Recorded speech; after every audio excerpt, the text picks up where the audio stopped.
102.7 मेगाहर्ट्झवर हे आकाशवाणीचे यवतमाळ केंद्र आहे.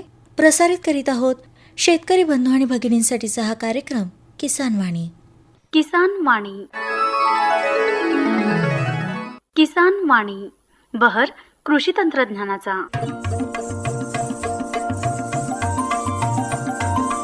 किसान वाणी, किसान वाणी, किसान वाणी, किसान वाणी.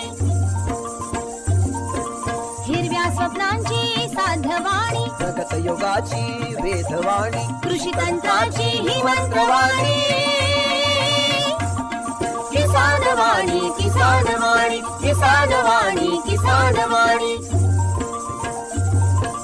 सफल शेतीची भाष्यवाणी, पेरन काढन सांगे वाणी, शेती सुखाची आधारवाणी.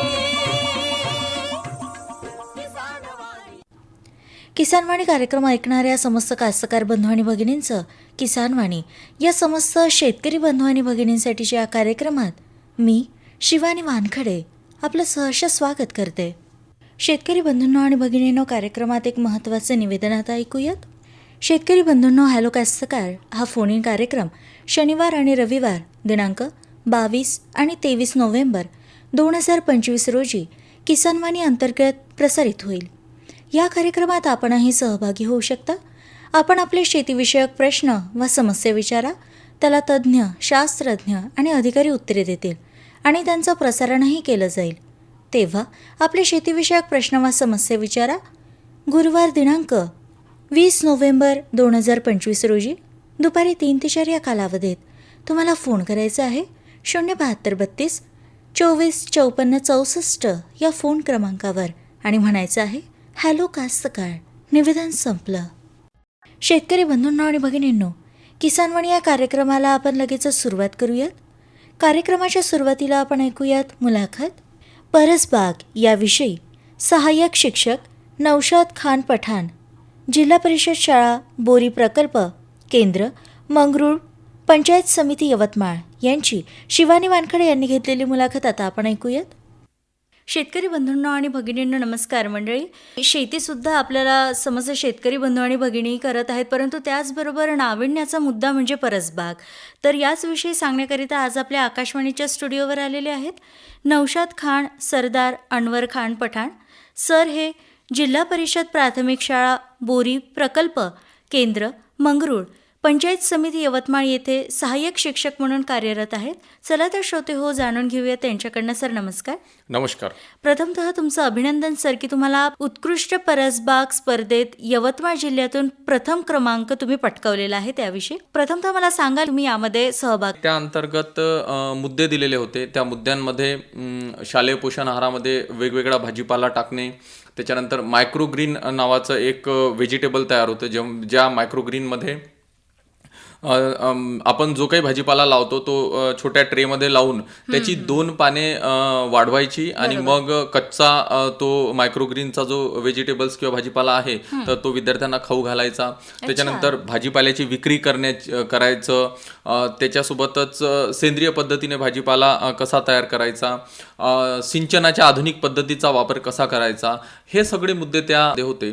आणि आम्ही आधी परसबाग तयार केली होती, पण तर त्याच्यानंतर मग आम्ही त्या दृष्टिकोनातून ज्या काही नवीन बाबी आम्हाला करता येईल तर त्या केल्या आणि तिथून सुरुवात केली. नक्कीच सर, मला तुम्हाला प्रथमतः हे असं विचारावं वाटेल की परसबाग म्हणजे नेमकं परसबागच का तुम्ही निवडली आणि केव्हापासून सुरुवात केली? साधारणतः ऑगस्ट 2023 मध्ये मी त्या शाळेमध्ये जाऊन जॉईन झालो ऑनलाईन बदलीने. आणि त्याच्यानंतर जेव्हा तिथे गेलो तर शाळेला कंपाऊंड नव्हतं. लोकसहभागातून आम्ही गावातले काही नागरिक, त्याच्यानंतर ग्रामपंचायत मधूनही आम्हाला थोडीशी मदत मिळाली. बरोबर.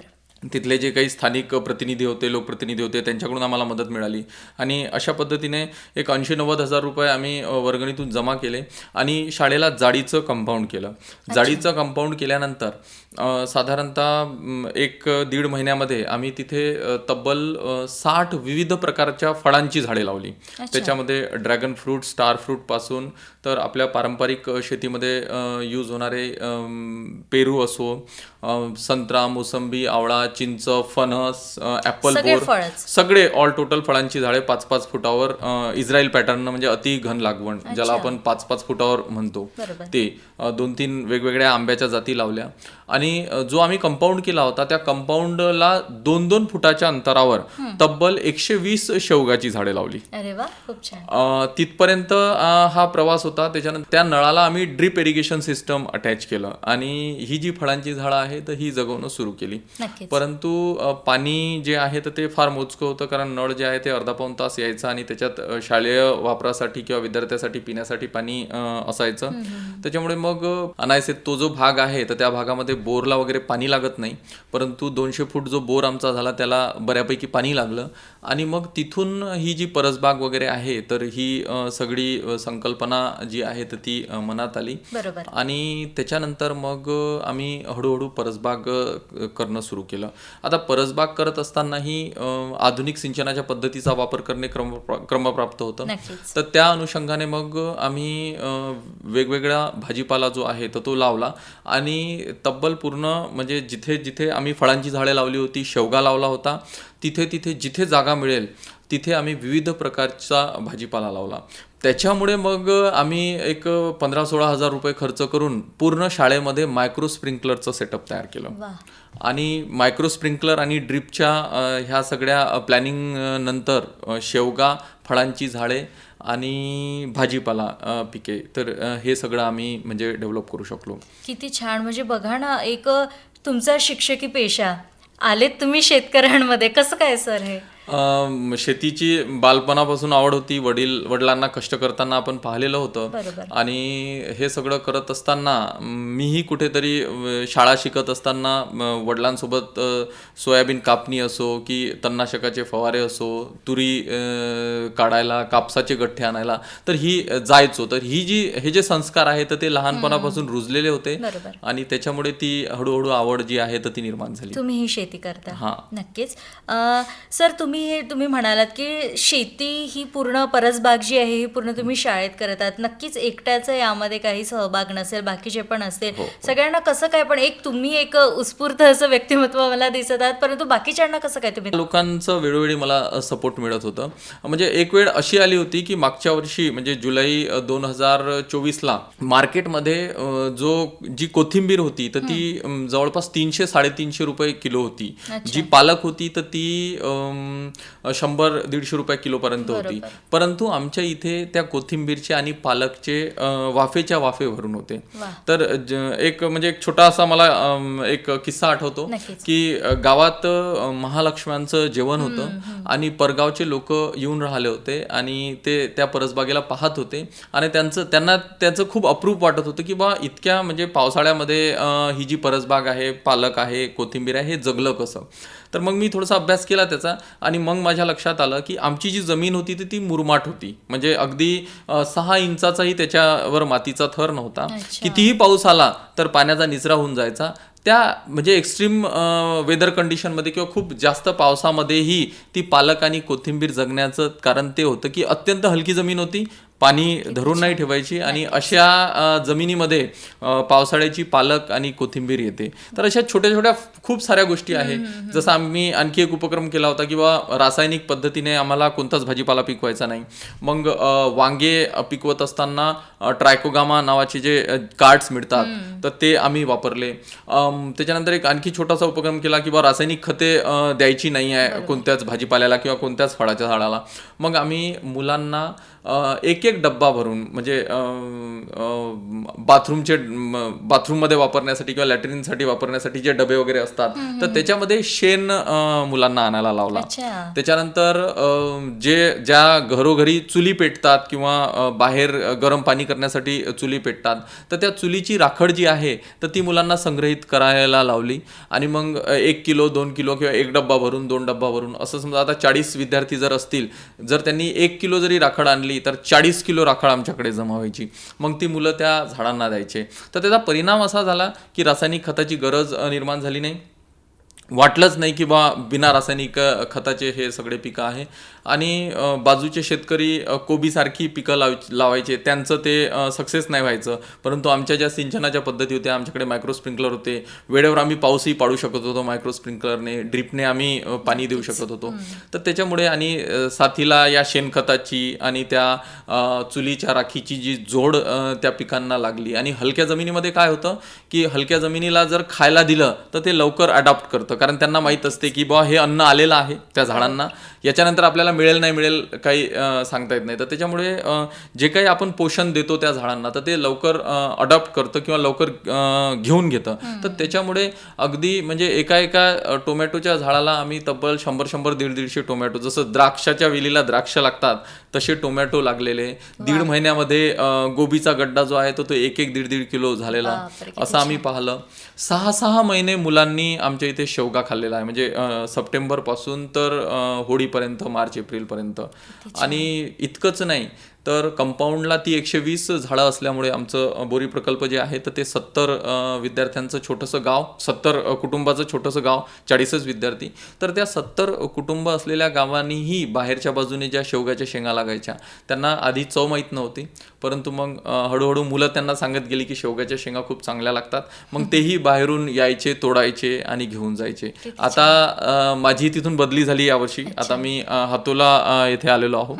परंतु ती जी झाडं आहे ती झाडं तेवढीच मोठी होणार आहे, त्यांना तितकाच शेवगा लागणार आहे आणि तो विद्यार्थी खाणारच, त्याच्यासोबतच गावकऱ्यांनाही ते खायला मिळणार आहे. नक्कीच सर, तुमचं कौतुक करावं तेवढं कमी. कारण की बघा ना, नुसतंच तुम्ही हे ज्ञान ना स्वतःपुरतं न ठेवताना आणि जी पिढी आपण म्हणतो की ज्यावर आता समोरचं जग अवलंबून आहे त्यांना तुम्ही इतके छान संस्कार देत आहे.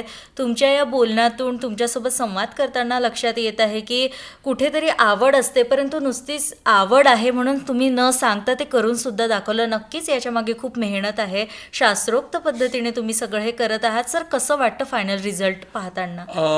याचा एक छोटासा फायदा असा झाला की हा जो सगळा ऑर्गॅनिक भाजीपाला आहे तर त्याच्यामुळे शालेय पोषण आहाराची जी चव आहे तर ती वाढली. त्याच्यानंतर एक वेळ अशी यायची की 5-7-10 किलो टोमॅटो निघून जायचे, तेही सगळे सेंद्रिय. मग आम्ही ते सगळे मुलांना वाटून द्यायचो, ते घरी घेऊन जायचे. म्हणजे तोही एक फायदा व्हायचा. आणि मी पाहिलं की 1-1.5 वर्ष लगातार आम्ही ऑर्गॅनिक भाजीपाला दिला त्यांना जेवणामध्ये, शाळेचाच ऑर्गॅनिक पद्धतीचा सॅलड दिला. त्याच्यामुळे विद्यार्थ्यांचा आजारी पडण्याचं जे प्रमाण आहे तर ते सुद्धा आमच्या इथे कमी झालं होतं. खूप छान. आणि ही खूप म्हणजे समाधानाची बाब आहे.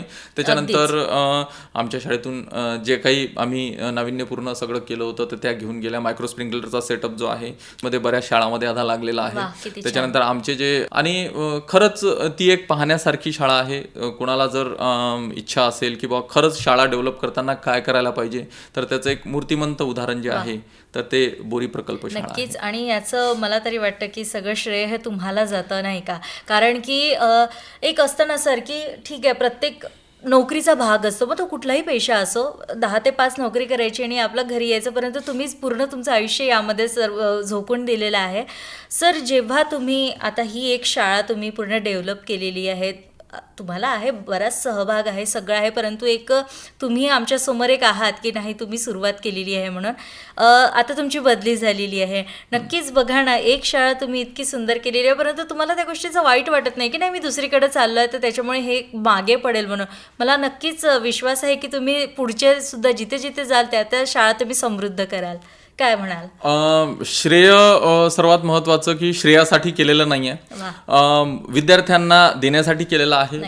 त्याच्यानंतर विद्यार्थ्यांमध्ये बालमनातच असे संस्कार निर्माण व्हावे, त्यांची ती एक नम्रता यावी की बा आपले सर ह्या सगळ्या गोष्टी करू शकतात, की बा शेणामध्ये हात कालवू शकतात, स्वतः सगळी स्वच्छता करू शकतात, तर आपणही करावी. कारण शिक्षणाची जी सुरुवात आहे तर ती स्वच्छतेतून होते. हा एक महत्वाचा मुद्दा. श्रेयासाठी अजिबातच केलं नाही, नंबर यावा म्हणून केलंच नव्हतं. ही परसबाग आधी तयार केली, स्पर्धा नंतर आली. असो. त्याच्यानंतर राहिला बदलीचा विषय, तर बदली आता 12 सप्टेंबरला माझी बदली जी आहे तर ती हातोला शाळेला झाली. पण त्याच्यापूर्वी 3 महिन्यासाठी शैक्षणिक कार्यासाठी मी बोरी गोसावी, बाजूलाच 1 किलोमीटर गाव आहे, तिथे गेलो होतो. तिथे सुद्धा आम्ही 210 शेवग्याची झाडं लावली, जी आता जवळपास 4 फुटाची झाली आहे. त्याच्यानंतर 60 वेगवेगळ्या फळांची झाडे लावली, तिथेही परसबाग तयार केली. हे सगळं विद्यार्थ्यांना शिकवून, असं नाही का बाबा विद्यार्थ्यांना वाऱ्यावर सोडलेलं आहे आणि या सगळ्या गोष्टी करतो आहे. नक्कीच. त्याच्यानंतर आता हातोल्याला 12 सप्टेंबरला माझी बदली झाली आहे.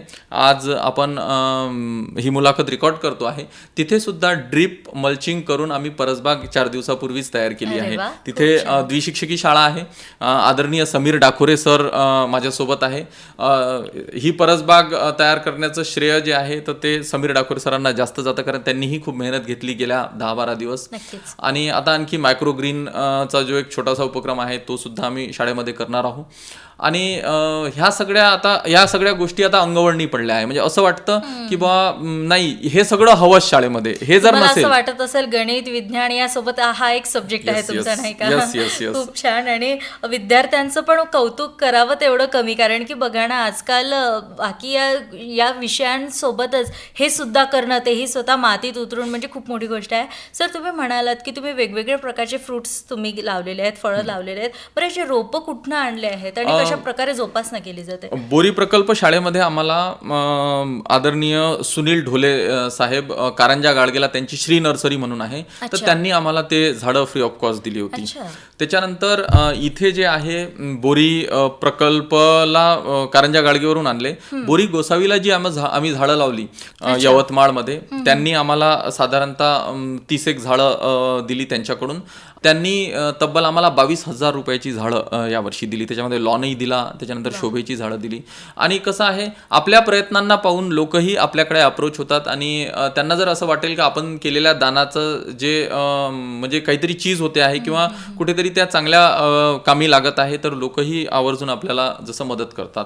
त्याच्यानंतर त्यांना संगोपन करण्यासाठी, आता 3च महिन्यासाठी बोरी गोसावीला होतो मी, पण संगोपित करण्यासाठी मी पूर्ण तिथे ड्रीप वगैरे करून आलेलो आहो, की जेणेकरून एका बटनच्या क्लिकवर त्या पूर्ण 210 शेवग्याच्या झाडांना आणि 60 फळांच्या झाडांना पाणी मिळतं. तर ही आवड आहे निसर्गाशी. आपण काहीतरी, म्हणजे आपली सामाजिक बांधिलकी आहे की आपल्याला निसर्गाला काहीतरी द्यायचं आहे, त्यामुळे. आणि सर्वात महत्त्वाचं म्हणजे शेती किंवा ही जी परसबागेची जी काही योजना आहे, तर याच्यात खूप सारे शास्त्र येतात. मग भूगर्भशास्त्र येतो, हवामानशास्त्र येतं, रसायनशास्त्र येतं, वनस्पतीशास्त्र येतं. म्हणजे असंख्य गोष्टी ज्या आहेत त्या विद्यार्थी याच्यातून शिकतात. त्याच्यामुळे म्हणजे नुसतं ते खडू आणि फळा पुस्तकी ज्ञानापेक्षा जे अनुभव स्वतः आपण घेतो ते नक्कीच महत्वाचं असतं. आणि आपण बघायचो, सर बघा ना, आपल्या आजोबा जेव्हा झाड लावायचे, अगदी छोटं रोप असायचं ते, आणि त्यांच्या जेव्हा ते रोपाची जोपासना करायची किंवा रोप लावायचे, तेव्हा त्यांच्या तोंडातून नक्कीच निघायचं की माझं नाही पण माझे नातूपंत तर खातील ना हे, नाही का? किती छान. म्हणजे ते विचार आणि त्या विचारांना तुम्ही उजाळा देताय.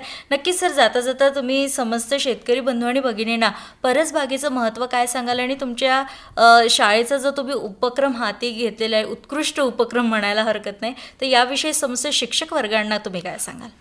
सर्वात प्रथम शेतकऱ्यांना मी हे सांगू इच्छिल का साधारणतः 5-7 झाडं जरी त्यांनी शेवग्याची आपल्या शेतामध्ये बांधावर लावली आणि फळांची अशी 5-25 जर झाडं त्यांनी लावली, प्रत्येक शेतकऱ्याला सांगतोय मी.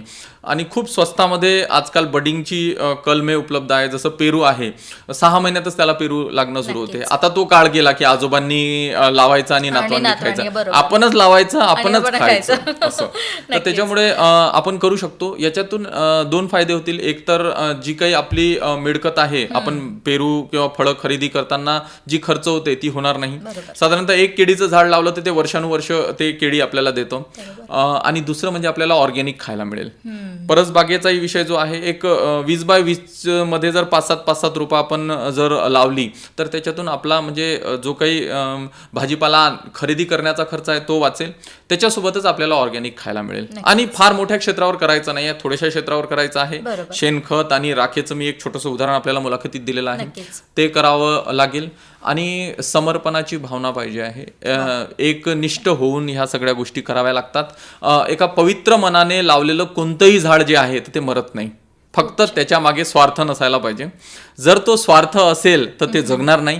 पण जर आपण या विचाराने लावलं की मला हे झाड निसर्गासाठी लावायचं आहे, याच्यातून मला काही मिळालं तरी ठीक, नाही मिळालं तरी ठीक, या पवित्र हेतूने आणि दुसऱ्यांना देण्याच्या हिशोबाने आपण जर लावलं तर ते निश्चितच लागते, ते सक्सेस होते.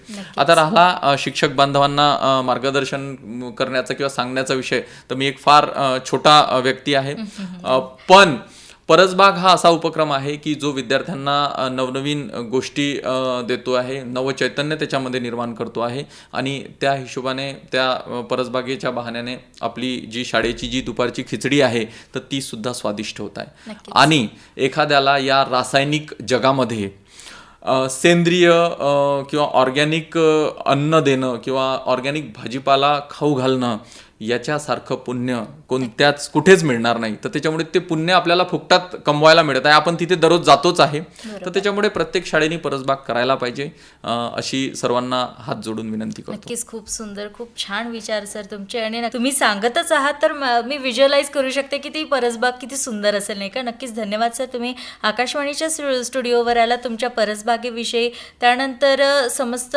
तुमच्या उपक्रमांविषयी तुम्ही सांगितलं, त्याबद्दल धन्यवाद आणि नमस्कार. धन्यवाद. शेतकरी बंधूंनो आणि भगिनींनो, आत्ताच आपण मुलाखत ऐकलीत परसबाग याविषयी सहाय्यक शिक्षक नौशाद खान पठाण, जिल्हा परिषद शाळा बोरी प्रकल्प केंद्र मंगरूळ, पंचायत समिती यवतमाळ यांची शिवानी वानखडे यांनी घेतलेली मुलाखत आत्ताच आपण ऐकलीत. शेतकरी बंधूंनो आणि भगिनींनो, कार्यक्रमात आता आपण ऐकूयात कृषीवाणी. यामध्ये कापूस वेचणी करताना घ्यावयाची काळजी याविषयीची माहिती आता आपण ऐकूयात. वाचक स्वर आहे भावना कांबळे यांचा. शेतकरी बंधू भगिनींनो, नमस्कार मंडळी. कृषीवाणी या दैनंदिन सदरात आज आपण माहिती जाणून घेऊयात कापूस वेचणी करताना घ्यावयाची काळजी याविषयी. शेतकरी बंधू भगिनींनो, कापसाला मिळणारा बाजारभाव हा सर्वस्वी कापसाच्या प्रतीवर अवलंबून असतो. कापसाची प्रत राखण्याकरिता वेचणी करताना काळजी घेणे आवश्यक आहे. वेचणी सुरू झाल्यापासून साधारणतः 3 ते 4 वेचणीत बराचसा कापूस गोळा होतो. आपल्याकडे वेचणी करताना काळजी न घेतल्यामुळे 30 ते 35% पालापाचोळा आणि इतर केरकचरा रुईमध्ये आढळतो. या बाबीचा धाग्याच्या गुणधर्मावर परिणाम तर होतोच, त्याचबरोबर कापड गिरणीमध्ये प्रतवारी टिकविण्यास अडचण निर्माण होते. कापूस वेचणीच्या वेळी येणाऱ्या अवकाळी पावसाचा अंदाज घेऊन कापूस वेचणीचे नियोजन शेतकऱ्यांनी करावे. कापूस वेचणी ठराविक कालावधीत केल्यास चांगल्या प्रतीचा कापूस मिळतो. जास्त दिवस कापूस झाडावर राहिल्यास त्याला पालापाचोळा, हवेतील धुळीचे कण, बोंड जमिनीवर पडल्यास मातीचे कण चिकटतात आणि त्यामुळे कापसाची प्रत खराब होते. वेचणी ही सकाळी किंवा दुपारी उशिराने करावी, जेणेकरून कापसाला पालापाचोळा चिकटून येणार नाही.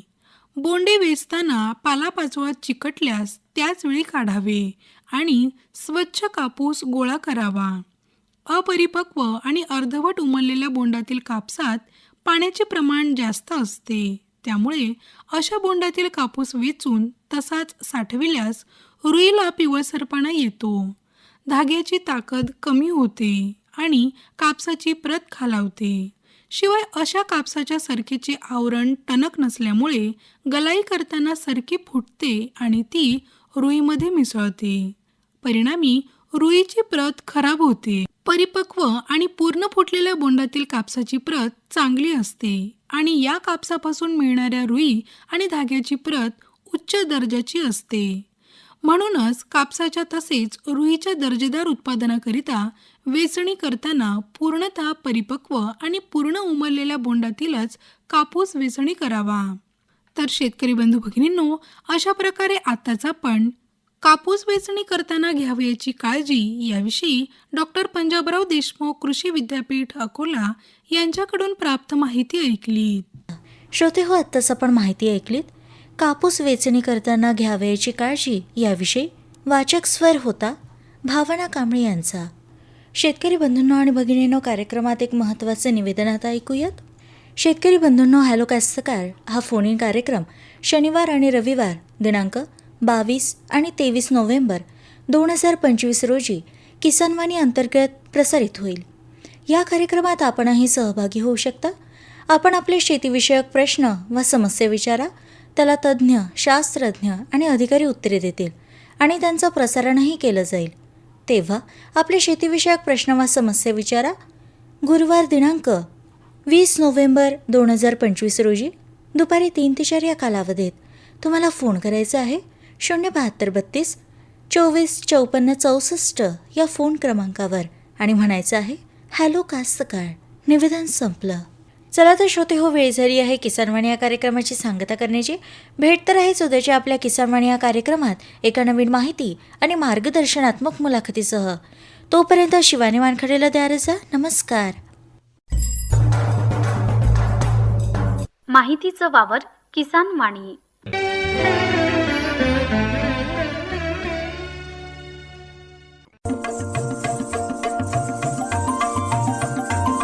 किसान वाणी किसान वाणी किसान वाणी किसान वाणी हिरव्या स्वप्नांची साध्यवाणी प्रगत योगाची वेधवाणी कृषी तंत्राची ही मंत्रवाणी किसान वाणी किसान वाणी किसान वाणी किसान वाणी सफल शेतीची भाष्यवाणी पेरन काढण सांगे वाणी शेती सुखाची आधारवाणी